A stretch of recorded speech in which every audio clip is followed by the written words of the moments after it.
afternoon po. News of the late Paolo Tantocos death reveal cocaine overdose and remains in open investigation. Since he's part of the First Lady's entourage, may we know if the First Lady will comment on this? And from the Malacanang po, the presidential sister released a statement. Senator Aimee is calling for a comprehensive report from the palace to dispel further speculation.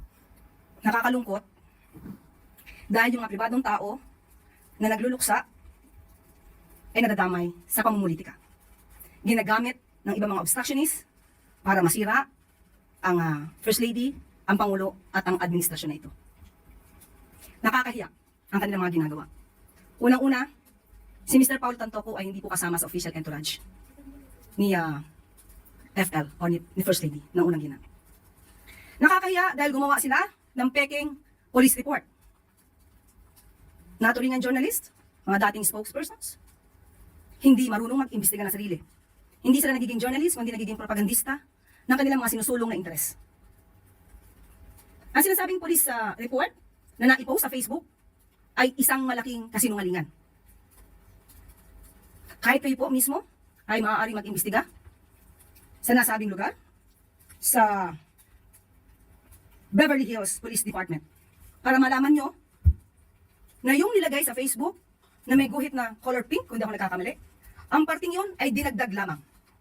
Nag-start ang mga salitang, and I quote, "and the cause of initially suspected to be drug overdose," up to the word Miro, yan po ay dinagdag lamang.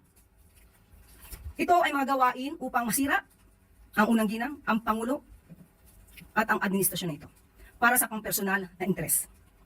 Tandaan po natin, ang unang ginang po, nung siya ay nasa Los Angeles, ay meron po siyang security service na provide ng US. At meron din po siyang kasamang PSG. Hindi rin po siya nag-stay sa nasabing hotel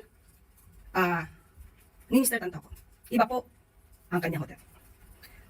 At meron po siya mga activities, March 8. Kung pwede po natin maipakita sa monitor.